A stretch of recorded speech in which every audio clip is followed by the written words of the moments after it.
Hello friends, Mahanadi அடுத்து வர எபிசோடில் என்ன நடக்கலாம் அப்படிங்கிறத பற்றி பார்க்கலாம். இன்றைக்கான எபிசோட் இன்ட்ரெஸ்டிங்கான எபிசோடாக இருந்த மாதிரி அடுத்து வர எபிசோட் அதிரடியான எமோஷனல் எபிசோடாக இருக்குங்கிற மாதிரி எதிர்பார்ப்பை ஏற்படுத்தியிருக்காங்க. ஏன்னா இன்றைக்கான எபிசோடில் காவேரி ஹாஸ்பிட்டலில் வெண்ணிலா இருக்க அந்த ரூமுக்கு வெளியில் நின்றுக்கிட்டு வெண்ணிலாவை கொண்டு போய் கோர்ட்டில் ஒப்படைக்கிற வரைக்கும் நான் இங்கேருந்து போக மாட்டேன் அப்படிங்கிற மாதிரி ரொம்ப பிடிவாதமாக நிற்கிறாங்க. இப்போ நிவின்கிட்ட நீங்கள் போய் எப்படியாவது பசுபதி இருக்கிற இடத்த கண்டுபிடிச்சி பசுபதியை தட்டி தூக்கிட்டு வாங்க அப்படின்ட்டாங்க.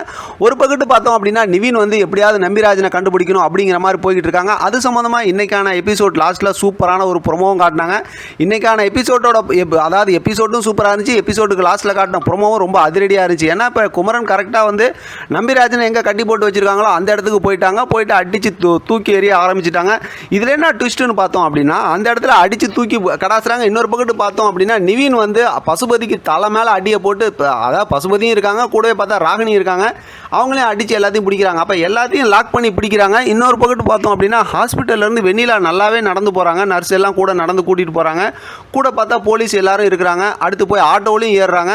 ஆட்டோவில் வெண்ணிலா ஏறும்போது கூட பார்த்தா காவேரியும் இருக்கிறாங்க. அப்படின்னா அப்போ என்ன நடக்க போகுது அடுத்து அப்படிங்கிற மாதிரி ரொம்ப யோசிக்க வச்சுருக்காங்க. ஏன்னா அடுத்து கோர்ட்டு சீன் வரும் அப்படிங்கிறது நமக்கு தெரிஞ்சது தான். இப்போ இவங்க ஆட்டோவில் கூட்டிகிட்டு போகும்போது ஏதாவது கடத்துற மாதிரி இல்லாட்டி ஏதாவது ஆக்சிடென்ட் பண்ணுற மாதிரி ஏதாவது பிரச்சனையை கொண்டு வந்துருவாங்களா? ஆனால் போலீஸ்லாம் கூட பாதுகாப்பில் இருப்பாங்களே, எப்படி இதெல்லாம் நடக்கிறதுக்கு வாய்ப்பு இருக்குது? ஏன்னா போலீஸ் இவங்களை தனியாலாம் அனுப்ப மாட்டாங்க. ஆனால் போலீஸ் வந்து பார்த்தோம்னா ஆட்டோவில் தான் அனுப்பிச்சி வைக்கிறாங்க. கூட பார்த்தா காவேரியும் இருக்கிறாங்க. அதனால் பார்த்தோம்னா நாளைக்கான எபிசோட் செம்ம பெரிய ஒரு சர்ப்ரைஸான அதிரடி எபிசோடாக இருக்கும். கண்டிப்பாக இன்றைக்கி ஏதாவது ஒரு ப்ரொமோ வரும்னு சொல்லி நான் ரொம்பவுமே எதிர்பார்க்குறேன். ஏன்னா கதை வந்து இந்த அளவுக்கு ஒரு கிரிட்டிக்கலாக இன்ட்ரெஸ்டிங்காக கொண்டு போகும்போது ஒரு ப்ரொமோ வந்துச்சுன்னா தான் ரொம்ப சுவாரஸ்யமாக இருக்கும். நமக்கெல்லாம் ஏற்கனவே தெரியும் ஷூட்டிங் ஸ்பாட் ஒரு விஷயத்தை திருப்பி பேச வேணாம் அப்படிங்கிறதுனால தான் நான் பேசல. உங்களுக்கு எல்லாம் அந்த அப்டேட்லாம் தெரியும். காவேரி வந்து இப்போ அதாவது விஜய் விட்டு பிரிஞ்சு போயிடுவாங்க, அவங்க வந்து கொடைக்கானல் போயிடுவாங்க அப்படிங்கிற மாதிரி ஒரு அப்டேட் கொடுக்குறாங்க. அதனால தான் அங்கே ஷூட்டிங்லாம் நடந்துச்சு அப்படின்னு.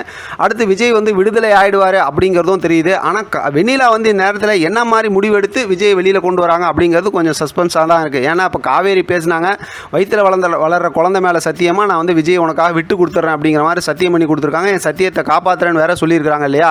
அதனால் இது ஒரு பக்கத்து இந்த மாதிரி போய்கிட்டு இருக்குது. இன்னொரு பக்கத்து பார்த்தோம் அப்படின்னா நம்பிராஜனை வந்து குமரன் காப்பாற்றுறாரு, நீங்கள் விஜய்க்கு சப்போர்ட் பண்ணுங்கன்னு சொல்லியிருக்காரு.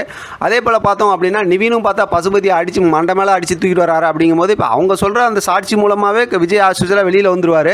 இதுக்கு வெண்ணிலா சொல்லுங்கிறதே இல்லை, ஏன்னா நம்பிராஜன் எல்லாம் வந்து சொல்லிடுவாங்க. அப்புறம் ஏன் காவேரி இந்த மாதிரி போனாங்க அப்படிங்கிறதான் கொஞ்சம் புரிஞ்சிக்க முடியல. இப்போ இதுக்கிடையில் பார்த்தோம் அப்படின்னா கொஞ்சம் கதையை கொண்டு போகணும்ல, வெள்ளிக்கிழமை வரைக்கும் இந்த கதையை கொண்டு போகணுங்கிறதுக்காக நாளைக்கான எபிசோடில் பார்த்தா ஸ்டார்டிங்லேயே கண்டிப்பாக நிவினை வந்து டார்ச்சர் பண்ணுவாங்க. அதாவது யமுனா ஃபோன் பண்ணி எங்கே இருக்கா என்ன ஏதுன்னு சொல்லி ஏதாவது பேசி கடைசியில் இவருக்கு மறுபடியும் ஏதாவது ஒரு பிரச்சனையை கொடுத்துருவாங்களோ அப்படிங்கிற மாதிரி தான் யோசிக்க தோணுது. எது எப்படியோ நாளைக்கு அடுத்து ஒரு 2-3 நாளைக்காவது டேரக்டர் வந்து யமுனாவோட கேரக்டரை கொஞ்சம் சைலண்ட் பண்ணி வச்சிருந்தா நல்லாயிருக்கும். வெயிட் பண்ணி பார்க்கலாம். அடுத்து எப்படி ப்ரோமோ வருதுங்கிறத வச்சு தொடர்ந்து பேசலாம். இதை பற்றின உங்களோட கருத்து கமெண்ட் பாக்ஸில் தெரியப்படுத்துங்க. தொடர்ந்து ஆதரவு கொடுங்க. தேங்க்யூ ஃபார் வாட்சிங்.